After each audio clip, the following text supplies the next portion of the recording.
आज हम पढ़ने वाले हैं क्लास 12th का चैप्टर 7 और उसका डे 3 है। आज इंटीग्रल्स हम पढ़ रहे हैं। डे 1 डे 2 ऑलरेडी कवर हो चुका है। सो डे 3 में आज हम क्या पढ़ने वाले हैं? आज हम पढ़ने वाले हैं integration by partial fraction. Partial fraction से कैसे इंटीग्रेशन करते हैं, कुछ एग्जाम्पल्स उसके डिस्कस करेंगे।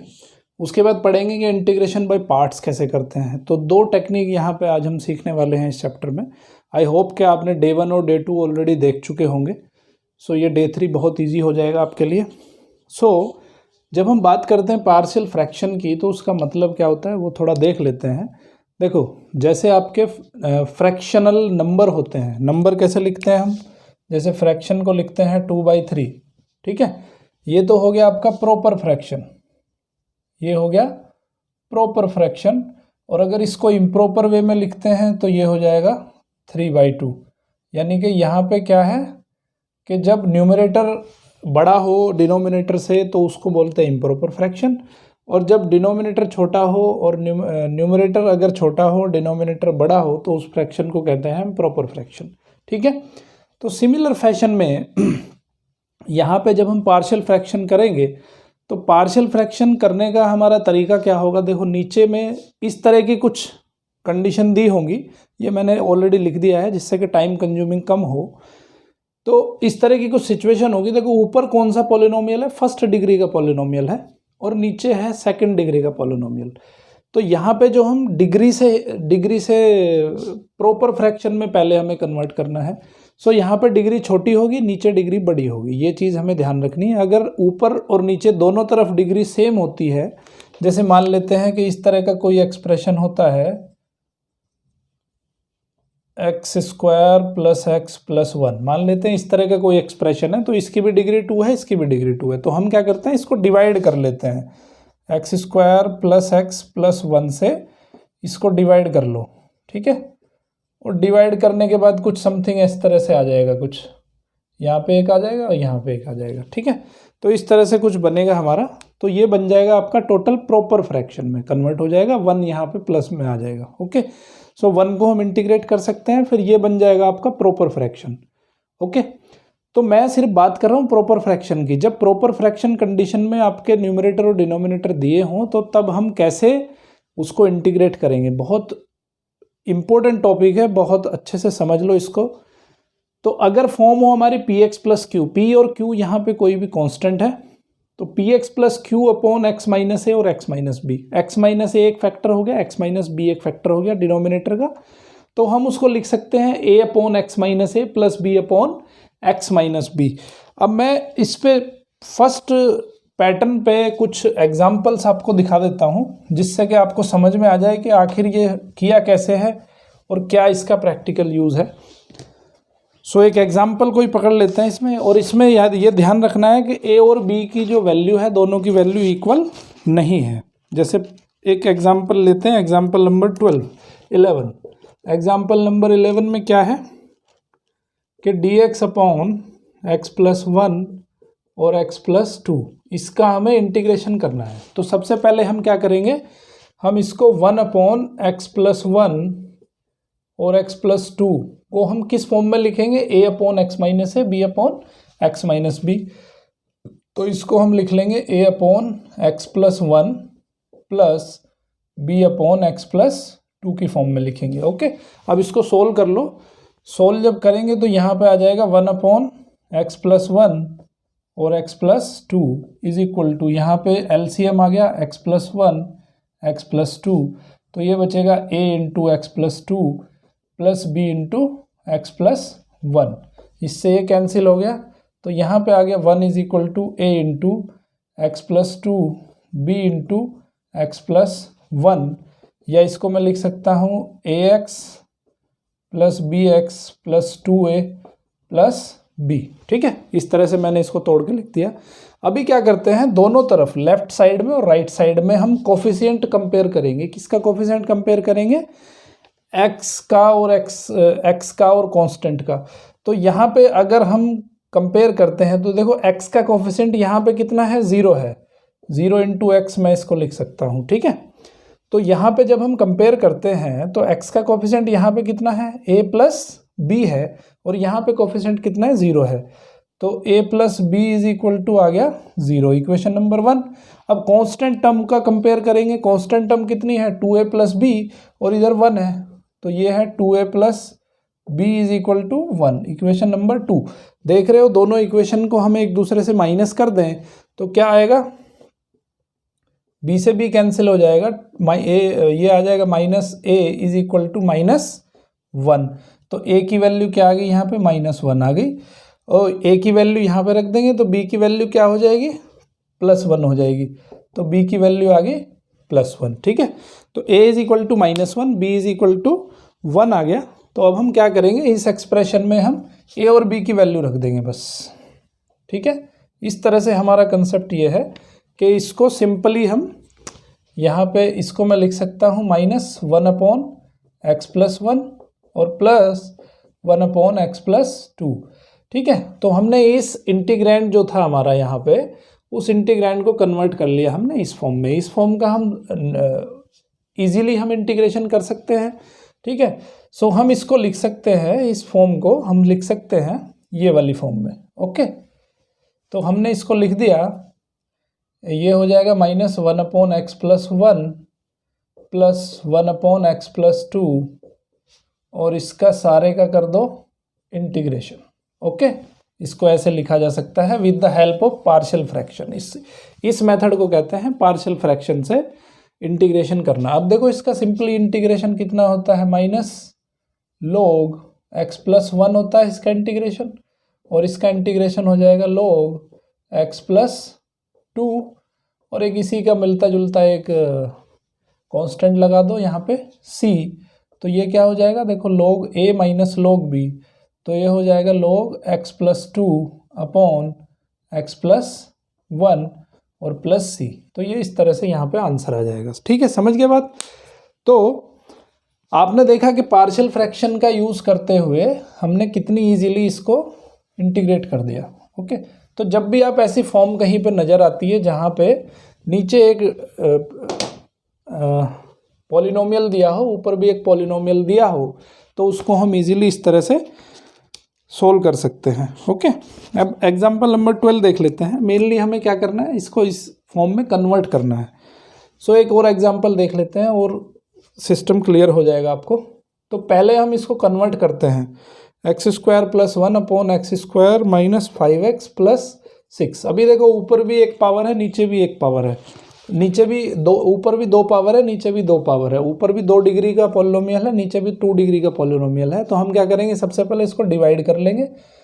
तो x² - 5x + 6 से डिवाइड करेंगे x² + 1 को, तो 1 यहाँ पे लिखेंगे x² - 5x + 6। ठीक है, यहाँ पे माइनस कर दो, x² से x² कैंसिल हो जाएगा, ये बचेगा 5x - 5, 1 - 6 हो जाएगा 5। ठीक है, तो यहाँ पे मैं इसको लिख सकता हूँ, इस एक्सप्रेशन को 1 + 5x - 5/x²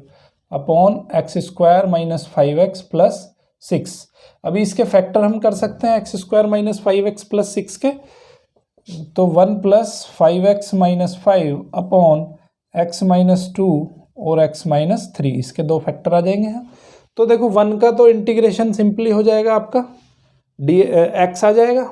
अब इसका इंटीग्रेशन करना है हमें, तो इसको इंटीग्रेशन करने के लिए क्या करेंगे, हम पहले इसको इस फॉर्म में कन्वर्ट करेंगे। तो 5x - 5, इसको मैं लिख सकता हूँ 5x - 5/x - 2 x - 3। इसको मैंने लिख लिया इस फॉर्म में, a/x - 2 + b/x - 3। ठीक है, सिंपली जैसे हमने पिछले क्वेश्चन में किया था उसी तरह से इसको कर लेंगे यहाँ पे सोल्व। तो ये लिख सकता हूँ मैं 5x - 5 = a × x - 3 + b × x - 2। ठीक है, अभी क्या करेंगे, हम कंपेयर कर लेंगे। कंपेयर किसका करेंगे, x के कोफिशिएंट का कंपेयर करेंगे। तो x के कोफिशिएंट का कंपेयर करने पे हमें क्या मिल जाएगा, इन सबको रब कर देते हैं। x का कोफिशिएंट जब कंपेयर करेंगे तो यहाँ पे x का कोफिशिएंट क्या है, a + b है, तो यहाँ पे आ जाएगा a + b = इधर x का कोफिशिएंट है 5, इक्वेशन नंबर 1, और इधर हो जाएगा -3a - 2b -3a - 2b is equal to -5, equation number 2। अब देखो 1 को 2 से मल्टीप्लाई कर दो तो ये हो जाएगा 2a + 2b is equal to 10, और इसको प्लस कर दो तो क्या करेंगे, ये 2b से 2b कैंसिल हो जाएगा, -3a और प्लस a, ये हो जाएगा -a इज इक्वल टू 5 हो जाएगा। सो a इज इक्वल टू -5 हो जाएगा। a इज इक्वल टू -5 इसमें रख दो तो b की वैल्यू आ जाएगी -10 आ जाएगी।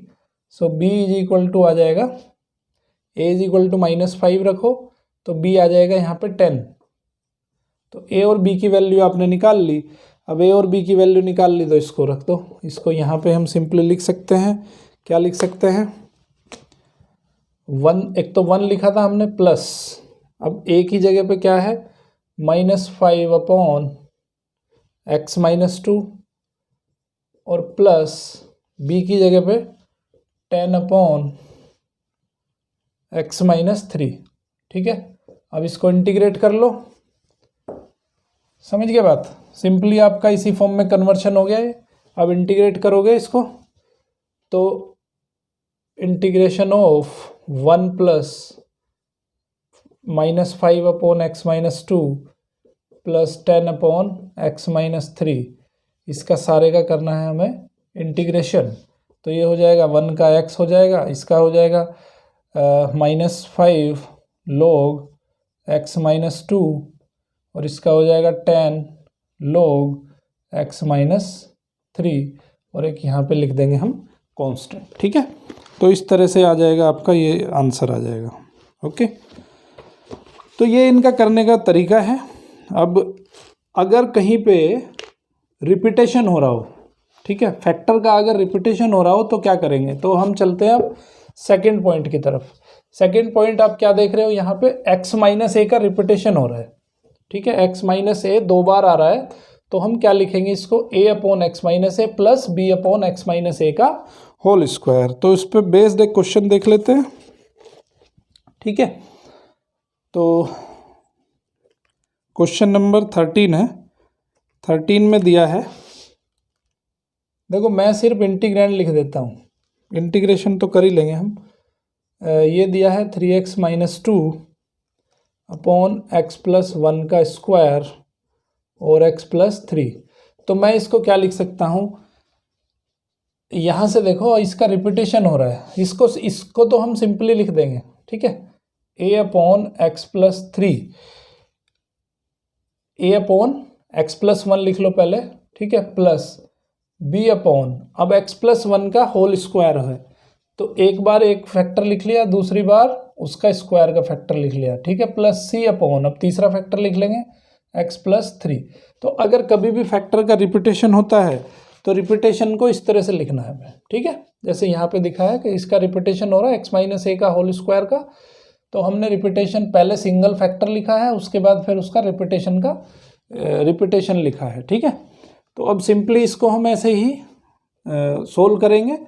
तो सोल्व करेंगे तो यहाँ पे क्या रहेगा, 3x -2 is equal to a into x + 1 और x + 3 आ जाएगा, प्लस b इंटू x + 3 आ जाएगा, प्लस c इंटू x + 1 का होल स्क्वायर आ जाएगा। ठीक है, देखो है कुछ नहीं, इसमें सिंपल कैलकुलेशन है। अब एक्स स्क्वायर का कोफिशिएंट को हमें कंपेयर करना है। इधर एक्स स्क्वायर का कोफिशिएंट कितना है, 0 है। यहाँ पे एक्स स्क्वायर का कोफिशिएंट a बनेगा और ये b रहेगा नहीं उसमें एक्स स्क्वायर में, और यहाँ पे c बनेगा। तो ये इक्वेशन आ जाएगी a + c is equal to 0, equation number 1। अब x को यहाँ पे कंपेयर कर लो, x को कंपेयर करोगे तो एक बनेगा 3ax और एक बनेगा एक तो बन जाएगा, जब हम a की मल्टीप्लाई हम 3 में करेंगे तो a की मल्टीप्लाई, जब देखो इसको खोल लो, अगर कंफ्यूजन नहीं चाहते हो तो इसको खोल भी सकते हो। ठीक है, इसको खोल लोगे तो और चीज़ें समझ में आ जाएंगी। a इंटू इसको खोलोगे तो बनेगा x² प्लस 4x + 3। ठीक है, x² + 4x + 3, यहाँ पे बन जाएगा b इंटू x + 3 और यहाँ पे हो जाएगा c इंटू x² + 2x + 1। ठीक है, अब क्लियर हो गया। तो तो यहाँ पे अब हम कंपेयर करेंगे एक्स स्क्वायर के कोफिशिएंट की, तो एक्स स्क्वायर कोफिशिएंट यहाँ पे ए है, यहाँ पे सी है, तो a plus c is equal to 0। यहाँ पे है नहीं एक्स स्क्वायर का कोफिशिएंट। अब एक्स का कोफिशिएंट देखेंगे, एक्स का कोफिशिएंट यहाँ पे 4a है, तो ये हो गया 4a प्लस यहाँ पे एक्स का कोफिशिएंट b है और यहाँ पे एक्स का कोफिशिएंट है 2c इज इक्वल टू 3। ठीक है, इक्वेशन नंबर 2। अब यहाँ पे कांस्टेंट टर्म का कोफिशिएंट चेक कर लो। कांस्टेंट टर्म का कोफिशिएंट है 3a प्लस 3b और plus c is equal to constant value -2, equation number 3। तो अब यहाँ से देखो a की वैल्यू, यहाँ पे a plus c is equal to 0 है। देखो 3 इक्वेशन है आपके पास, 3 कांस्टेंट है, इक्वेशंस को सोल्व करना है। यहाँ से a का वैल्यू c में निकाल लो, इसमें रख लो, तो आपकी c और b में इक्वेशन रह जाएगी। यहाँ से भी a की वैल्यू इसमें निकालो तो इक्वेशन b और c में हो जाएगी। b और c में 2 इक्वेशन होंगे आपके पास, दोनों को सोल्व कर लो। सोल्व करके आपका b और c निकल जाएगा, c की वैल्यू इसमें रख दो, a निकल जाएगा। तो मैं डायरेक्टली लिख दे रहा हूँ यहाँ पे कि a की वैल्यू कितनी है, b की वैल्यू कितनी है और c की वैल्यू कितनी है। तो a की वैल्यू है आपकी 11/4, b आ गया आपका -5/2 और c आ गया आपका -11/4। ठीक है, फिर उसके बाद सिंपली ये लॉग में कन्वर्ट हो जाएगा। देखो ये तो इसमें स्क्वायर वाली फॉर्मूला लगेगा इंटीग्रेशन का, इसमें सिंपली लॉग लग जाएगा, इसमें भी लॉग लग जाएगा। ठीक है, इसमें स्क्वायर वाला आ जाएगा, -1/x वाला फॉर्मूला लग जाएगा। इसका इंटीग्रेशन क्या होगा, -1/x+1। ठीक है, तो इस तरह से अगर कहीं भी फैक्टर का रिपीटेशन होता है तो ये सेकंड वाला मैंने आपको बता दिया, रिपीटेशन होता है तो इस तरह से करना है। और अगर कहीं 3 फैक्टर आ रहे हैं, ठीक है, 3 फैक्टर है नीचे की तरफ, नीचे का पॉलिनोमियल कितने ऑर्डर का है, 3 डिग्री का पॉलिनोमियल है, ऊपर 2 डिग्री का पॉलिनोमियल है, तो हम उसको सिंपली इस तरह से लिख सकते हैं a/x - a, b/x - b, c/x - c। ठीक है, तो अभी इस पे बेस्ड एक और एग्जांपल देख लेते हैं। ओके, एक थोड़ा सा ट्विस्टिंग सा एक एग्जांपल है, एग्जांपल नंबर 14 में क्या है कि हमें कुछ सब्स्टिट्यूट करना पड़ेगा। ठीक है, तो उसको कैसे करेंगे सीख लो जरा। यहाँ पे कंसेप्ट क्लियर करता हूँ मैं। ठीक है, यहाँ पे कोई फॉर्मूले या रटने वाला कंसेप्ट बिल्कुल नहीं चलेगा। एग्जांपल नंबर 14 में क्या है कि ये दिया है इंटीग्रैंड x² + 1 और x² + 4। ठीक है, अभी ये देखो आपका, इसमें क्या कर सकते हैं हम, लेट x² = y, तो x² को y रख देंगे तो क्या बनेगा, y + 1 बन जाएगा और ये बन जाएगा y + 4। ठीक है, सिंपली यहाँ पे इस तरह से हम इसको कैलकुलेट करेंगे, इस तरह से इसको हम पार्शियल फ्रैक्शन में कन्वर्ट करेंगे। तो इसको देखो, ये सिंपल तरीका है आपका, पहले वाला आ गया। तो जब इसको हम पार्शियल फ्रैक्शन में कन्वर्ट करते हैं तो मैं डायरेक्टली लिख देता हूँ इसको। ठीक है, डायरेक्टली लिखने पे ये आता है -1/3 y + 1 और ये आ जाता है +4/3 y + 4। ठीक है, अब y की वैल्यू रख दो। y की वैल्यू क्या रखोगे, x² + 1 + 4/3 x² + 4। देखो ये आप ऑलरेडी पढ़ चुके हो, उसका इंटीग्रेशन कैसे करते हैं, 1/x² + a² का इंटीग्रेशन कैसे करते हैं ये आप ऑलरेडी पढ़ चुके हो, 1/a tan 1x/a। ठीक है, तो ये मुझे यहाँ पे समझाने की ज़रूरत नहीं है, इजीली आपका आंसर यहाँ से निकल आएगा। उसके बाद पढ़ते हैं एग्जाम्पल नंबर 15 एग्जाम्पल में भी क्या है, थोड़ा सा उसमें भी हमें सब्स्टिट्यूशन करना पड़ेगा, तो उसको भी एक बार देख लेते हैं कि 15th एग्जाम्पल में क्या दिया है। एग्जाम्पल 15 कह रहा है 3 × sin θ -2 अपॉन 5 - cos² θ -4 sin θ और यहाँ पे है cos θ dθ। ठीक है, तो यहाँ पे एक चीज़ आप ऑब्जर्व कर रहे हो कि अगर मैं sin θ को x मान लूँ तो क्या होगा, sin θ को अगर x मान लूँ तो क्या होगा, cos θ dθ is equal to हो जाएगा dx। तो cos θ dθ तो यहाँ पे हो जाएगा dx, और साइन थीटा की जगह पे हो जाएगा x, तो ये बन जाएगा 3x माइनस 2 अपॉन 5 माइनस, अब ये कोस स्क्वायर को मैं साइन स्क्वायर में कन्वर्ट कर सकता हूँ, 1 minus sine square theta, sine की जगह x रख दिया, माइनस 4 साइन की जगह पे मैंने x रख दिया, ठीक है। और यहाँ पे हो जाएगा ये dx, तो ये हो गया आपका 3x minus 2 upon 5 minus 1 plus x square minus 4x, ठीक है। तो मैं इसको लिख देता हूँ 3x minus 2 x square minus 4x plus 4, ठीक है, इसका इंटीग्रेशन।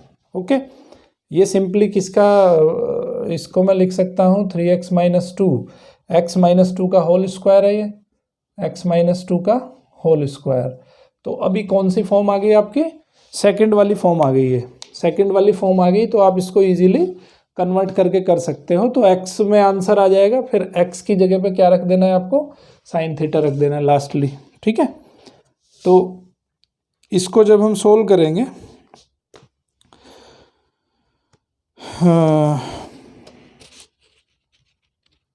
ओके, तो इस तरह से आपको ये क्वेश्चंस इस तरह से करने हैं।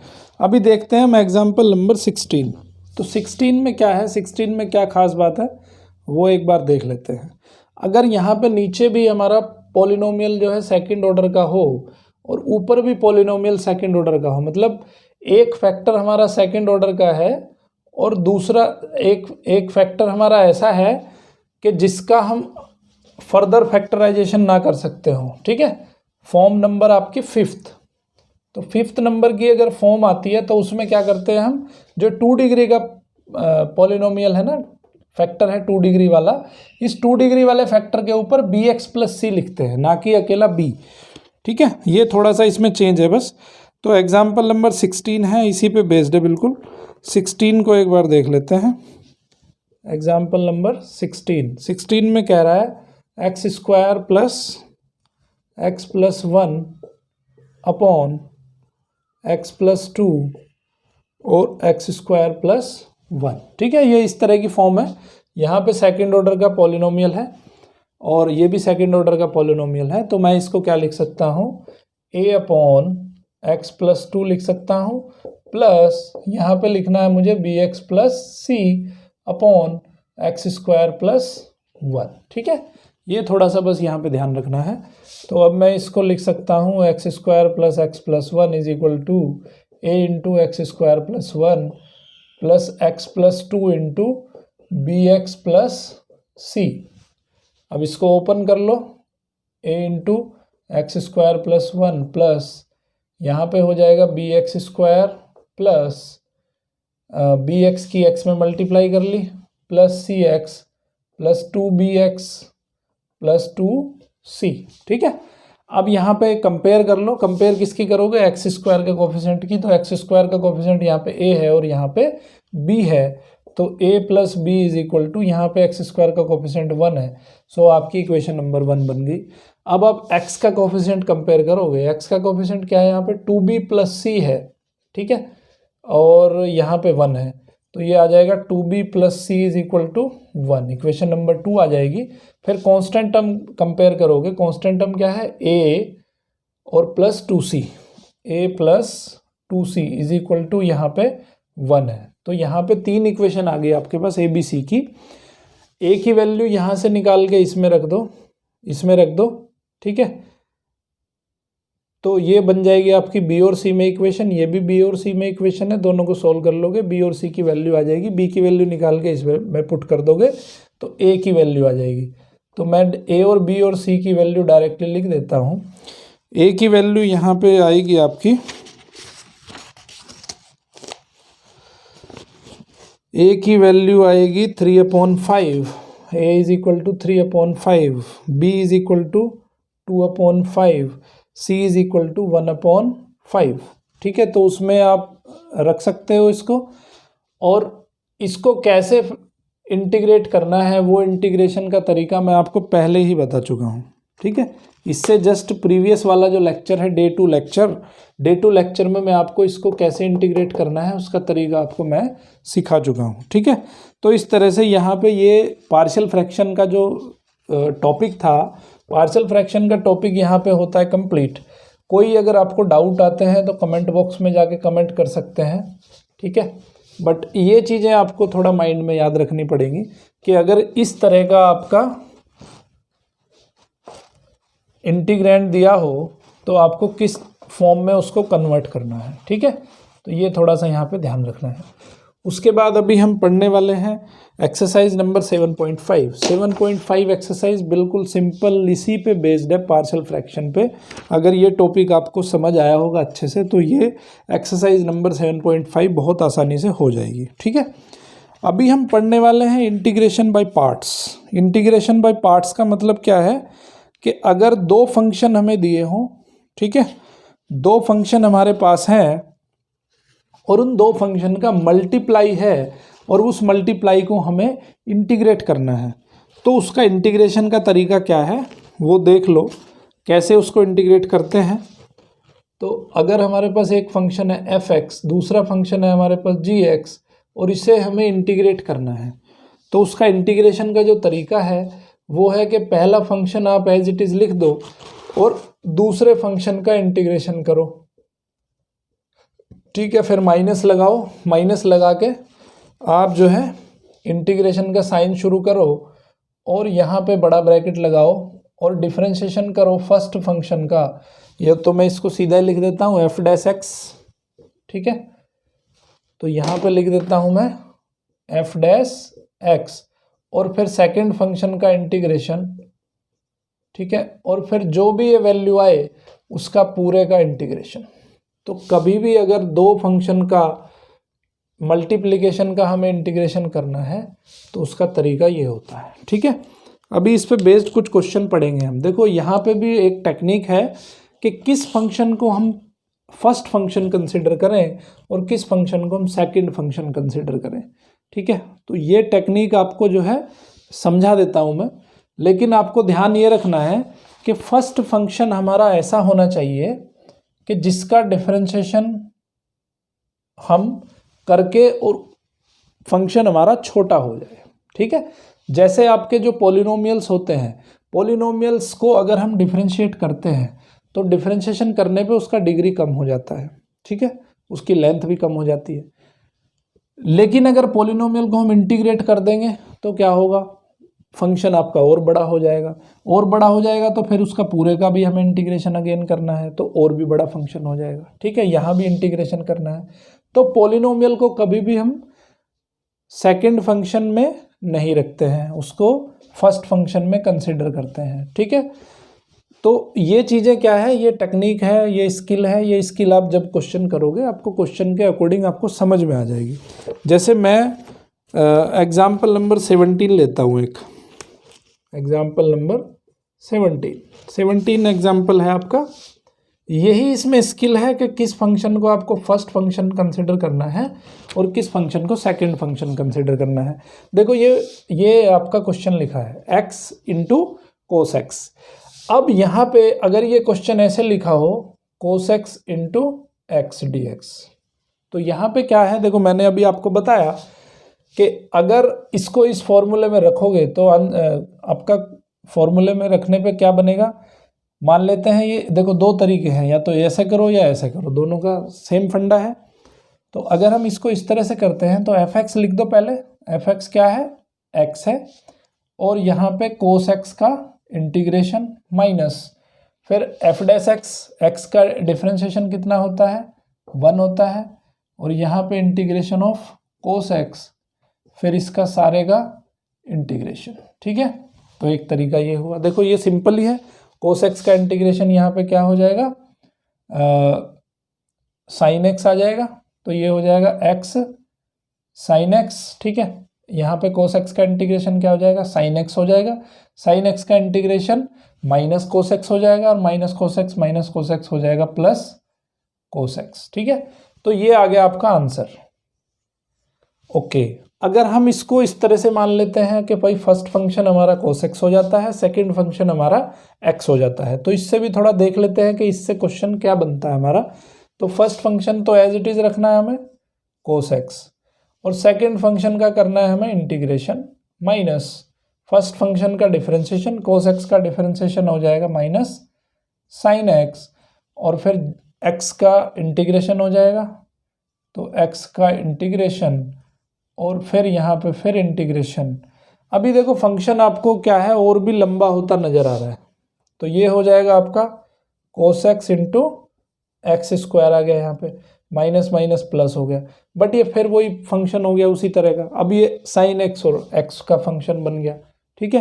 तो यहाँ पे क्या है, एक्स नहीं बल्कि तो एक्स स्क्वायर बन जाएगा, एक्स का इंटीग्रेशन हो जाएगा एक्स स्क्वायर अपॉन 2। तो आपका जो फंक्शन है वो छोटा होने की बजाय और बढ़ता चला जा रहा है। तो हमें जो फर्स्ट फंक्शन और सेकंड फंक्शन कंसिडर करने हैं वो इस तरह से कंसिडर करने हैं कि भाई पहले फंक्शन का डिफरेंशिएशन जब हम करें तो बहुत इजी हो जाए हमारा आंसर, और दूसरे फंक्शन में ये भी ध्यान रखना है कि दूसरे फंक्शन का इंटीग्रेशन करना पड़ेगा हमें। तो उसका इंटीग्रेशन ऐसा ना हो, ऐसा फंक्शन दूसरा फंक्शन नहीं लेना जिसका इंटीग्रेशन निकालना बहुत डिफिकल्ट हो, ठीक है। तो ये कुछ 2-3 चीज़ें हैं, ये आपको ध्यान में रखनी है। ओके, अभी एक और एग्जांपल देख लेते हैं, उस एग्जांपल से और थोड़ी सी पिक्चर क्लियर हो जाएगी। सो एग्जांपल नंबर 18 देख लो। एग्जांपल नंबर 18 क्या कहता है, log x का इंटीग्रेशन निकालना है हमें, ठीक है। अब log x के साथ में कोई भी फंक्शन नहीं है तो हम क्या कर लेते हैं, हम उसको 1 मान लेते हैं, ठीक है। log x, अब देखो log x को अगर लॉगरिथमिक फंक्शन है तो लॉगरिथमिक फंक्शन का इंटीग्रेशन तो बहुत मुश्किल है ना, बट डिफरेंशिएशन बहुत आसान है उसका। तो इसको मानेंगे हम फर्स्ट फंक्शन, क्योंकि फर्स्ट फंक्शन का होता है डिफरेंशिएशन। तो हम क्या करेंगे, log x इंटू 1 इसके साथ मल्टीप्लाई कर देंगे, ठीक है। तो अब इसको जो है सोल्व कर लो, fx हो जाएगा आपका log x हमने बाहर लिख दिया, gx dx, तो इसका हो जाएगा dx minus f dash x, log x का डिफरेंशिएशन 1/x, और 1 का इंटीग्रेशन x आ जाएगा, और इसका ये फिर कैंसिल हो जाएगा, इसका फिर इंटीग्रेशन करना पड़ेगा हमें, ठीक है। तो कितना आ जाएगा, ये इसका इंटीग्रेशन करेंगे तो x log x आ गया, माइनस इसका इंटीग्रेशन करेंगे x आ गया, और प्लस c, ठीक है। तो ये आ गया आपका log x का इंटीग्रेशन। तो ये भी ध्यान रखना है, क्योंकि हमें प्रेफरेंस जो है सबसे पहली प्रेफरेंस किसको देनी है, फर्स्ट फंक्शन के लिए इसको देनी है लॉगरिथमिक फंक्शन को, क्योंकि लॉगरिथमिक फंक्शन का डिफरेंशिएशन करते हैं तो फंक्शन और भी छोटा हो जाता है, ठीक है। तो हमें फर्स्ट फंक्शन इस तरह से कंसिडर करना है जिससे कि हम डिफरेंशिएशन करें फर्स्ट फंक्शन का तो और भी हमारा क्वेश्चन ईजी हो जाए। ओके, अब एक और एग्जांपल ले लेते हैं। एक्सपोनेंशियल फंक्शन है, जैसे एक्सपोनेंशियल फंक्शन को चाहे फर्स्ट फंक्शन ले लो चाहे सेकंड फंक्शन ले लो, कोई फ़र्क नहीं पड़ने वाला। क्यों? क्योंकि उसका डिफरेंशिएशन भी उतना ही वैल्यू होती है और इंटीग्रेशन भी उतनी वैल्यू होती है। चाहे उसका डिफरेंशिएशन कर लो चाहे इंटीग्रेशन कर लो, कोई वैल्यू पे फ़र्क पड़ता ही नहीं है। तो अभी हम करते हैं x e⁻ex dx, ठीक है। लेकिन यहाँ पे जो ये वाला फंक्शन है इसको अगर हम बाद में लिखेंगे, x को अगर बाद वाला फंक्शन ले लेंगे, x को अगर हम gx ले लेंगे तो फिर इसका करना पड़ेगा इंटीग्रेशन, और इंटीग्रेशन हो जाएगा बहुत बड़ा, तो इसीलिए हम इसको फर्स्ट फंक्शन लेके चलेंगे। समझ में आई बात? तो इसको अब हम फर्स्ट फंक्शन लेके चलेंगे तो ये हो जाएगा x, और इसका इंटीग्रेशन e⁻x माइनस डिफरेंशिएशन 1 हो जाएगा, इंटीग्रेशन e⁻x हो जाएगा, फिर इंटीग्रेशन e⁻x हो जाएगा, और प्लस c। तो ये आ गया आपका आंसर, ठीक है। बहुत सिंपल है। उसके बाद एग्जाम्पल नंबर 20 देखो। कुछ ऐसे भी क्वेश्चन आपको मिलेंगे कि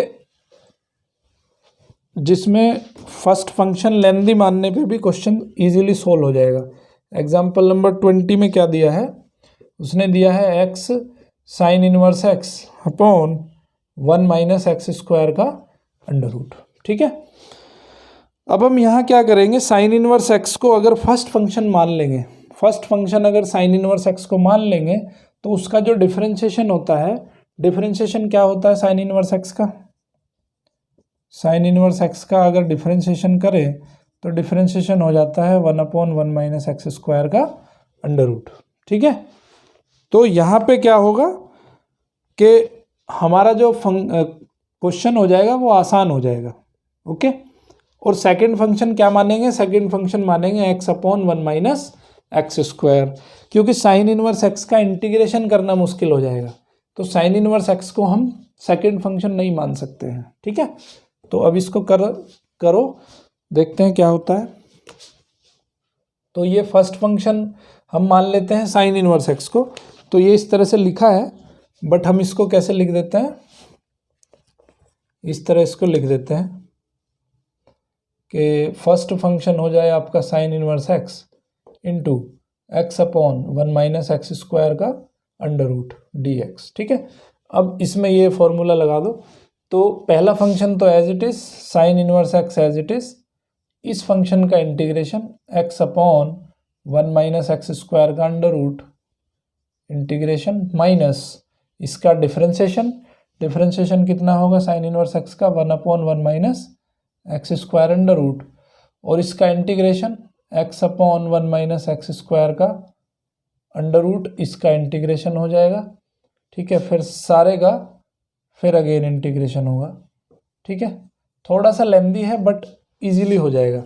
अभी यहाँ देखो, अगर एक्स स्क्वायर को हम t मान लें, हमने इंटीग्रेशन बाय सब्सटीट्यूशन बहुत किए पीछे, अगर इसको हम t मान लें 1 माइनस एक्स स्क्वायर का अंडर रूट को अगर t मान लें तो -2x dx हो जाएगा dt, यानी कि x dx हो जाएगा माइनस dt। तो यहाँ पे 1/√t वाला फॉर्मूला लग जाएगा। ठीक है, सिंपली इंटीग्रेट हो जाएगा।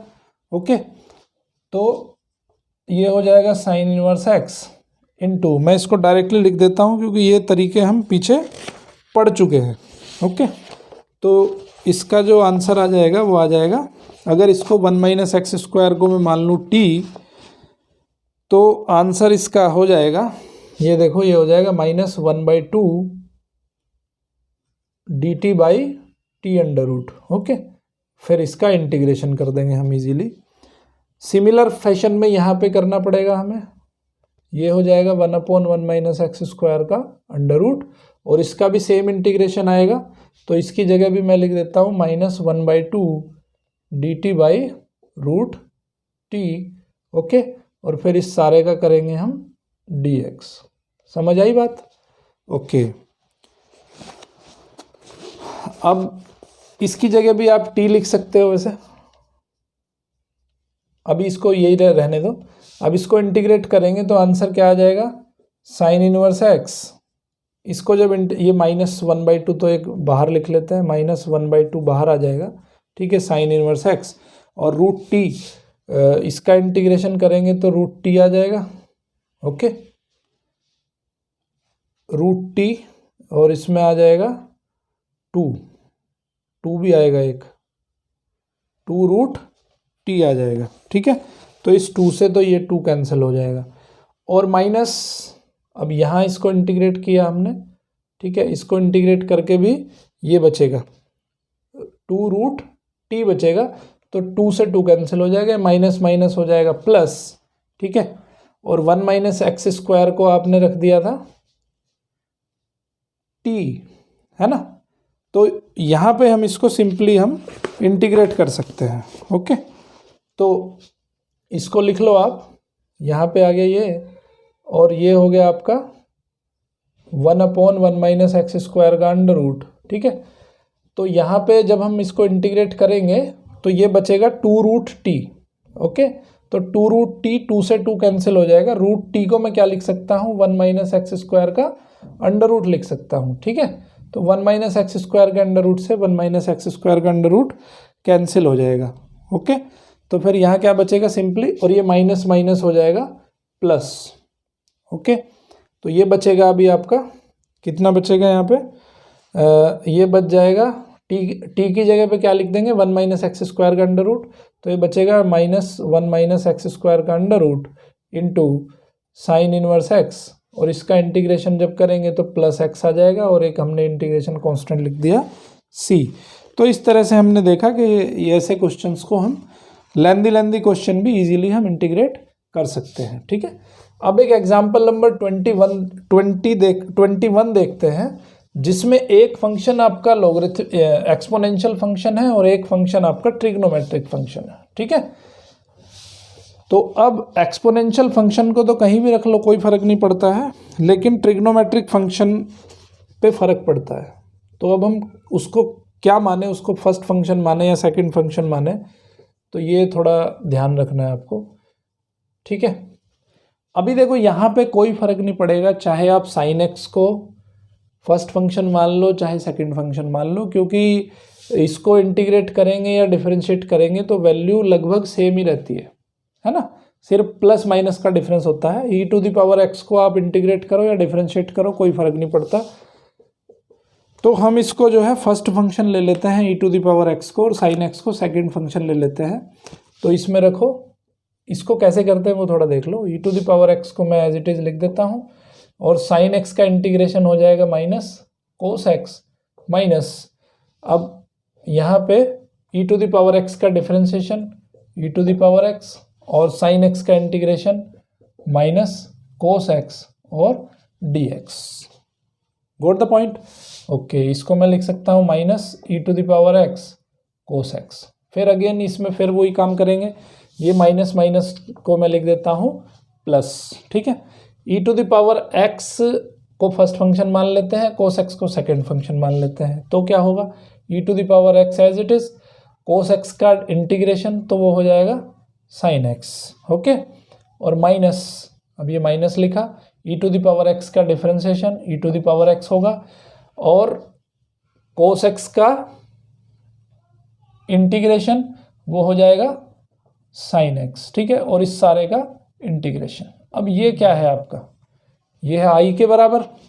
i क्या था आपका, e to the power x sine x था, तो मैं इसको i लिख सकता हूँ। तो ये हो जाएगा i is equal to, i मान लेते हैं इसकी इंटीग्रेशन की वैल्यू है, तो ये हो जाता है minus e to the power x cos x plus e to the power x sine x minus i को इधर ले आओ, तो i और i मिलके हो जाएंगे 2i, e to the power x यहाँ पे कॉमन आ गया, तो बचेगा sine x minus cos x। अब i इज इक्वल टू आ जाएगा 1/2 e to the power x by 2, और ये बचेगा sine x minus cos x। ठीक है, तो कभी कभी जब ट्रिग्नोमेट्रिक और एक्सपोनेंशियल फंक्शन हमें एक साथ दिए हों तो उनको करने का तरीका ये है। ठीक है, इस तरह से हम उनको सोल्व करते हैं। ओके, अभी एक देख लेते हैं इंटीग्रेशन ऑफ द टाइप। अब एक टाइप पढ़ते हैं हम इंटीग्रेशन का, कि अगर ये सिचुएशन आ जाए तो हम कैसे उसकी इंटीग्रेशन की वैल्यू शॉर्टकट तरीके से भी निकाल सकते हैं। ठीक है, तो किस तरह का वो टाइप है वो थोड़ा देख लेते हैं। अगर एक फंक्शन ऐसा दिया हो e to the power x यहाँ पे दिया है f(x) plus f dash x, और इसका इंटीग्रेशन तो वो हो जाता है integration e to the power x f(x) plus एक इंटीग्रेशन कांस्टेंट c आ जाता है। ठीक है, देखो इस फॉर्मूले को आप, जो आपने अभी इंटीग्रेशन बाय पार्ट्स जो पढ़ा था, तो उस इंटीग्रेशन बाय पार्ट्स मेथड से भी आप इसको सॉल्व कर सकते हो इजीली। ओके, तो यहाँ पे e to the power x exponential function अगर दिया है और एक्सपोनेंशियल फंक्शन मल्टीप्लाई हो रहा है फंक्शन प्लस उसका डिफरेंशिएशन के साथ, और उसको पूरे मल्टीप्लाई को अगर हम इंटीग्रेट करते हैं तो हमारा आंसर आता है e to the power x और उस फंक्शन की वैल्यू, दोनों मल्टीप्लिकेशन हो जाएगी दोनों की। तो इस तरह से आपका, अब ये हो गया शॉर्टकट तरीका, कि शॉर्टकट तरीका यूज़ करते हुए आप क्वेश्चंस को इजीली कर सकते हैं। जैसे देख लेते हैं हम एग्जाम्पल नंबर 22 का जो फर्स्ट पार्ट है। फर्स्ट पार्ट क्या कहता है, e to the power x tan inverse x plus 1/1 plus x square dx। देखो इजीली नज़र आ रहा है कि अगर ये f(x) है तो ये क्या है, f डैश x है। tan इनवर्स x का डिफरेंशिएशन करेंगे तो क्या आएगा, 1/1 प्लस एक्स स्क्वायर आ जाएगा। तो हम इसको सिंपली क्या लिख सकते हैं इस फॉर्मूले से, शॉर्टकट तरीके से, e to the power x f(x) क्या है, tan इनवर्स x तो आंसर आ जाएगा आपका e to the power x tan inverse x plus c। Okay, देखो कभी कभी अगर ये शॉर्टकट तरीका आपको समझ में नहीं आ रहा है या कभी कभी शॉर्टकट तरीके में आप फंस जाते हो, तो देखो उसको कैसे करना है, अगर ये आपको याद भी नहीं रहता तो इसको खोल के आप कर सकते हो। e to the power x fx plus f dash x, ठीक है, ये दिया है तो इसको मैं क्या लिख सकता हूँ, e to the power x fx लिख सकता हूँ plus e to the power x f dash x लिख सकता हूँ। ठीक है, अभी इसमें अगर आप अप्लाई करोगे मल्टीप्लिकेशन फॉर्मूला और उससे इंटीग्रेशन बाय पार्ट से अगर इसको इंटीग्रेट करोगे तो इसका इंटीग्रेशन करने पे जो वैल्यू आ जाएगी वो वैल्यू आ जाएगी e to the power x fx plus यहाँ पे आ जाएगी minus e to the power x f dash x और plus e to the power x f dash x। ठीक है, इससे ये कैंसिल हो जाएगा तो क्या बचेगा आपका, यही बचेगा बस, e to the power x fx बचेगा। ठीक है, तो ये इसका तरीका है। अभी एक और एग्जांपल देख लेते हैं, थोड़ा सा टिपिकल है, इसी 22 का सेकंड पार्ट, थोड़ा सा टिपिकल सा एग्जांपल है बट एग्जाम में पूछा जा सकता है। इंटीग्रेशन के करने के बहुत सारे तरीके हैं, ज़रूरी नहीं है कि आप किसी एक पर्टिकुलर मेथड से ही इंटीग्रेट करो। X square plus 1 upon x plus 1 का whole square e to the power x dx, लेकिन आपको देखना है, ध्यान देना है कि अगर एक्सपोनेंशियल फंक्शन आ रहा है तो आपको सतर्क हो जाना है। एक्सपोनेंशियल फंक्शन अगर आता है तो ये फॉर्मूला भी यूज़ हो सकता है। तो हम इसको कैसे लिख देते हैं, इसको लिख देते हैं हम इस तरह से कि e to the power x square minus 1 plus 1 plus 1 upon x plus 1 का होल स्क्वायर। ठीक है, इसको हम ऐसे भी लिख सकते हैं कि नहीं, एक्स स्क्वायर प्लस 1 था, 1 को हम एक 1 ऐड किया, एक 1 माइनस किया, तो इस तरह से हम इसको लिख सकते हैं। अब इसको लिख सकते हैं हम इस तरह से भी e to the power x square minus 1 upon x plus 1 का square plus 2 upon x plus 1 का होल स्क्वायर। ठीक है, ये लिख दिया हमने। ओके, अभी यहाँ पे इसके जब कोफिशिएंट वो करोगे, आप फैक्टर करोगे तो आएगा x minus 1 x plus 1 upon x plus 1 का whole square plus 2 upon x plus 1 का होल स्क्वायर। ठीक है, x प्लस 1 से एक x प्लस 1 कैंसिल हो गया तो ये क्या बचेगा यहाँ पे, e to the power x, तो ये बचेगा x minus 1 upon x plus 1 plus 2 upon x plus 1 का होल स्क्वायर। ठीक है, अभी आपको क्या समझ आ रहा है कि ये फंक्शन का अगर हम डिफरेंशिएशन करते हैं तो यही आएगा। ओके, तो इसका मतलब क्या है कि इस फॉर्मूले से हम इसको क्या लिख सकते हैं, e to the power x और fx क्या है यहाँ पे, ये वाला है x minus 1 upon x plus 1 और प्लस c। तो थोड़ा सा यहाँ पे कलाकारी करनी है और कलाकारी करने के बाद में आपको ये आंसर मिल जाएगा। ओके, तो इस तरह से आपकी एक्सरसाइज 7.6 जो है, 7.6 वाली एक्सरसाइज भी आपकी इंटीग्रेशन बाय पार्ट से कंप्लीट हो जाएगी। एग्जाम्पल्स मैंने आपको जितने आपको रिक्वायर्ड थे उतने एग्जाम्पल, उस तरह के एग्जाम्पल मैंने आपको बता दिए। देखिए इस चैप्टर में क्या है, आपको केवल एनसीईआरटी की बुक पे भरोसा नहीं करना है। आपको जहाँ से भी क्वेश्चन मिलते हैं, R D Sharma, R S Agrawal या इंटरनेट छानते हुए जहाँ से भी आपको क्वेश्चन मिलते हैं वहाँ से आप इन क्वेश्चंस को सॉल्व करने की कोशिश करिए, क्योंकि ज़रूरी नहीं है कि एग्ज़ाम में आपका एनसीईआरटी की बुक से ही आएगा।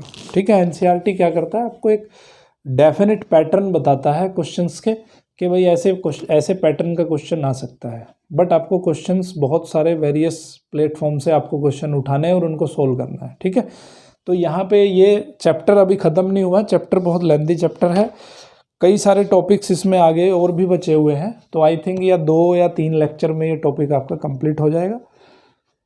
लेकिन चैनल अगर आपको सब्सक्राइब अभी तक नहीं किया आपने तो चैनल को सब्सक्राइब कर दीजिए, ज़्यादा से ज़्यादा बच्चों तक इसको शेयर करिए और बेल आइकन के साथ इसको सब्सक्राइब करिए, जिससे कि आपको अर्ली नोटिफिकेशन मिल सके। देखते रहिए math king maker. Thank you very much.